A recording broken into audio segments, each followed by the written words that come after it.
नरसिंह राव जी में बड़ी खूबियाँ थी। अगर नरसिंह राव जी प्रधानमंत्री नहीं होते तो पता नहीं हमारा ये देश कितने रसातल में चला जाता। मेरे पिताजी, अटल जी, ये सब लोग साथ काम करते थे। मेरा ये विश्वास है कि भारत और पाकिस्तान के लोगों का, आम लोगों का एक जैसा स्वभाव है।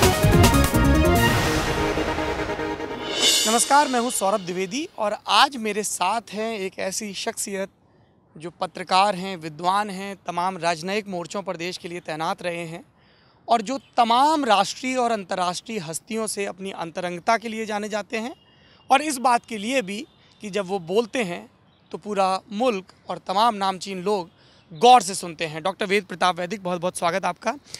वैदिक जी, इंदिरा गांधी का हमारी पीढ़ी ने जिक्र सुना है। हम में से ज़्यादातर लोग 80 के दशक में पैदा हुए। आप इंदिरा जी के बहुत करीब थे पत्रकारिता के दिनों से। उनसे जुड़ा हुआ कोई किस्सा बताएं जो उनकी सियासत और उनके व्यक्तित्व को समझने में मददगार हो। ऐसे तो बहुत सी यादें हैं। उनसे कई बार मुलाकातें और बड़ी लंबी वार्ताएं हुई हैं। उसका पत्रकारिता से उतना संबंध नहीं था जितना विदेश नीति से था। मैं विदेश नीति में पीएचडी कर रहा था जवाहरलाल नेहरू यूनिवर्सिटी से और शायद वहाँ का पहला पीएचडी मैं ही हूँ। तो मुझे अक्सर उस रूप में लोग जानते थे। आपको ये जान के ज़रा आश्चर्य होगा कि इंदिरा गांधी जैसी परम प्रतापी प्रधानमंत्री विदेश नीति के सवालों पर जब कोई बड़े फैसले करती थीं तो वो हमारे स्कूल ऑफ इंटरनेशनल स्टडीज़ के प्रोफेसरों और लड़कों से, मैं तो लड़का ही था उस वक्त, पीएचडी कर रहा था, बुला के बात करती थी, सलाह मांगती थी और जो कुछ करना चाहती थी उसके बारे में पूछती थी कि ये करना ठीक होगा कि नहीं होगा, इसके परिणाम क्या होंगे। अगर आप उस देश में गए हैं, उस देश के नेताओं को जानते हैं, उसकी भाषा जानते हैं तो आप हमको बताइए। तो ये एक इतनी बड़ी विशेषता है किसी भी प्रधानमंत्री की कि उसको एक तो मजबूत कार्रवाई करने के लिए तैयार करती है, दूसरा उस कार्रवाई के परिणामों को ठीक ढंग से समझने और उनका एक सामना करने का मादा पैदा करती है। ये इंदिरा गांधी की खूबियाँ थीं। आपने इंदिरा गांधी का जिक्र किया। कांग्रेस के एक प्रधानमंत्री ऐसे भी हुए इस मुल्क में जिनको गांधी परिवार और गांधी परिवार के आधिपत्य वाली कांग्रेस तो नहीं स्वीकारती है, लेकिन साल 2016 में अगर हम एक पूंजीवाद के नए मॉडल की तरफ बढ़े हैं, खुले बाजार की बात कर रहे हैं, तो इसका एक बड़ा श्रेय उनको भी दिया जाएगा। आलोचक मौनी बाबा कहकर खिल्ली उड़ाते हैं, समर्थक कहते हैं कि वो चुप्पी ही उनका सबसे बड़ा राजनीतिक हथियार था। पीवी नरसिम्हा राव के बारे में बताइए। देखिए, नरसिंह राव जी प्रधानमंत्री के बनने के बहुत पहले से मेरे अभिन्न मित्र रहे और उनसे पूरे 5 साल मैं समझता हूँ कि दिन में 1-2 बार तो बात होती ही थी और जब नहीं होती थी और कुछ बातें ऐसी होती थी कि फ़ोन पे नहीं कर सकते थे तो सप्ताह 2 सप्ताह में एक बार बैठकर लंबी बातचीत होती थी। मुझे कई प्रधानमंत्रियों के साथ काम करने का मौका मिला है। नरसिंह राव जी मुझे दोस्ती के खातिर भी और योग्यता के खातिर भी सबसे ज़बरदस्त लगे वो। और जो उनके बारे में कहा जाता है कि वो मौनी बाबा थे, ये ठीक कह रहे हैं आप कि वो उनसे जब राजनीतिक लोग बात करते थे तो बड़ा मौन धारण किए रहते थे, लेकिन मेरा अनुभव ये है कि उनसे मेरी खूब बातें होती थी और घंटा घंटा 2-2 घंटा हम लोग बैठते थे। नरसिंह राव जी भी इंदिरा जी के इस गुण को उन्होंने ग्रहण किया था। वो जब विदेश मंत्री थे तो कई बार मुझसे सूचियाँ बनवाते थे कि किन लोगों से किन मुद्दों पर बात की जाए और वो 2-3 दिन देश के टॉप एक्सपर्ट्स को बुला के विदेश मंत्रालय में बात किया करते थे। इसीलिए आप देखें कि उन्होंने इतने बड़े बड़े इनिशिएटिव लिए कि सारी नीतियाँ बदल दी। और कई बार मैं सोचता हूँ कि अगर नरसिंह राव जी प्रधानमंत्री नहीं होते तो पता नहीं हमारा ये देश कितने रसातल में चला जाता। उनमें सज्जनता भी बहुत थी। उन्होंने कभी किसी को, अपने विरोधियों को तकलीफ़ नहीं दी, उनको मार लगाने की कोशिश नहीं की, बल्कि उदारता थी। लोग उनके मुंह पे आके और उनको गालियाँ तक देते थे, मैंने अपनी कान से सुना है। और लोगों को कहते थे आप जाइए, आज आपका मूड ठीक नहीं है, आपकी पत्नी से आपका झगड़ा हो गया है, आप कल आइएगा।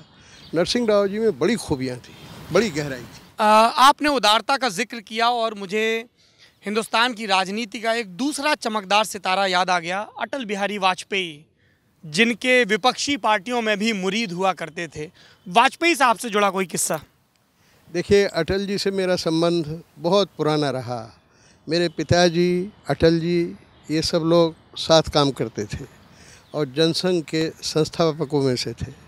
जब मैं इंदौर में रहता था, पढ़ता था, छात्र था, अटल जी कई बार हमारे घर आते थे और अक्सर यहाँ उनके साथ जब वो नए नए सांसद बने तब मुझे भोजन करने का मौका मिलता था। लंबी हम लोग बातचीत करते थे। हम लोग विदेशों में भी कई बार साथ भी गए।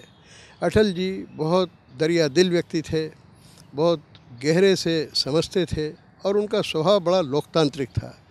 पार्टी में भी वो अपने विरोधियों को कभी तंग करने में विश्वास नहीं करते थे और उनके प्रति उनके विरोधी भी बड़े आकृष्ट होते थे। मुझे याद है 1967 के चुनाव में इंदौर में जब हमारी सभाएं होती थी, अटल जी और मैं दोनों साथ भाषण देते थे, तो प्रकाश चंद्र जी सेठी, जिनके खिलाफ हमने उम्मीदवार खड़ा किया था, वो अपनी सभा ख़त्म करके हमारी सभा सुनने के लिए अपने कार में पर्दे डाल के वहाँ बैठ के हमारी सभा सुनते थे। अटल जी में बड़ा गुण था, वो सत्यम वद प्रियम वद, सत्य बोलो लेकिन मीठा बोलो, प्रेम से बोलो, ये उनमें बहुत बड़ा गुण था। और इसी कारण पड़ोसी देशों के सारे नेता हमारे प्रधानमंत्री अटल जी का बहुत ही आदर करते थे। यानी आप देखें कि नवाज़ शरीफ हों या मुशर्रफ हों, सबके साथ अटल जी का बर्ताव, व्यवहार बहुत अच्छा रहा और उसका फ़ायदा देश को मिला। आपने पड़ोसी देशों का जिक्र किया और सबसे प्यारा और कई बार सबसे खतरनाक पड़ोसी, सबसे करीबी पड़ोसी, साझा इतिहास, साझा सरहद की वजह से पाकिस्तान, वहाँ की प्रधानमंत्री रही बेनज़ीर भुट्टो और मौजूदा प्रधानमंत्री नवाज़ शरीफ के बारे में कुछ बताइए। देखिए, मियाँ नवाज़ शरीफ और बेनज़ीर जी से भी मेरा संबंध बहुत पुराना है। 1983 में पहली बार मैं पाकिस्तान गया और तब से ही इन सब लोगों को मैं जानने लगा। वो समय था कि जब जनरल ज़ियाउल हक पाकिस्तान के राष्ट्रपति थे, जब पहली बार गया। उसी दौरान मियाँ नवाज़ शरीफ से, बेनज़ीर भुट्टो से और भी कई नेता उस समय थे बड़े बड़े, जो कि ज़ियाउल हक से भी ज़्यादा पुराने थे, मेरी मुलाकात हुई।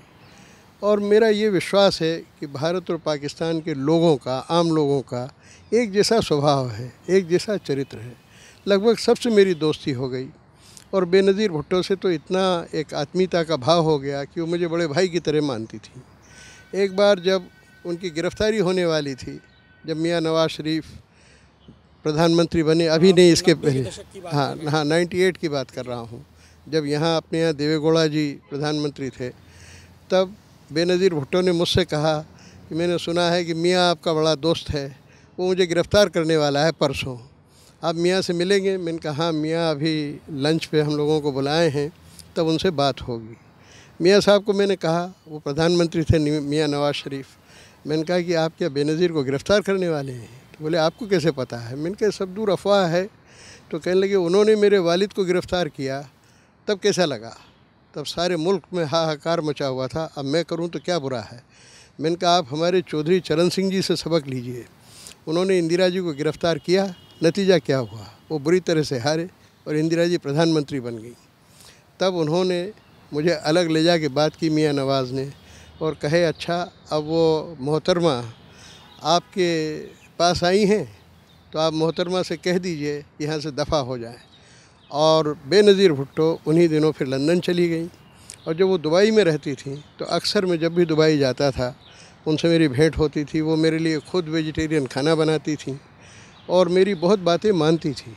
एक बार अटल जी ने कोई एक बहुत बड़ा इनिशिएटिव लिया, लेकिन पाकिस्तान से उसका कोई समर्थन नहीं हुआ। अटल जी ने मुझसे कहा कि बेनज़ीर साहब की इतनी दोस्ती, आप उनसे क्यों नहीं कहते हैं? मैंने बेनज़ीर को कहा, वो लंदन में थी, उन्होंने कहा मेल करके भेज दीजिए। मैंने मेल करके वो भेज दिया, एक बयान सा बेनज़ीर ने अपने नाम से जारी कर दिया। वो बहुत खुश हुए। मेरा कहना ये है कि ये जो पड़ोसी मुल्कों के नेता हैं, अगर इनसे बाकायदा दोस्ती की जाए और खूब दिल खोल के बात की जाए तो बहुत सारे काम इनसे हम करा सकते हैं, इनको ठीक रास्ते पर ला सकते हैं। गालियां देने से और बयानबाजी करने से और टांग खिंचाई करने से, ज़रूरी हो तो वो भी करना पड़ता है राजनीति में, लेकिन उससे बेहतर रास्ता ये है कि चुपचाप काम किया जाए और सबको भारत से और भारत को उनसे जोड़ने की कोशिश की जाए। ये थे डॉक्टर वेद प्रताप वैदिक, जिनसे कभी भी बात करिए ऐसा लगता है एक बड़ा दरख्त है, दरख्त के ऊपर एक बूढ़ा हंस बैठा है और अपनी तमाम परवाज़ों के किस्से नए नए छौनों को, नए नए पंछियों को सुना रहा है। उम्र और अनुभव शायद इसी को कहते हैं। thelallanTop.com पर सियासत के, समाज के, देश के, दुनिया के तमाम किस्सों के साथ हम फिर हाजिर होंगे। शुक्रिया।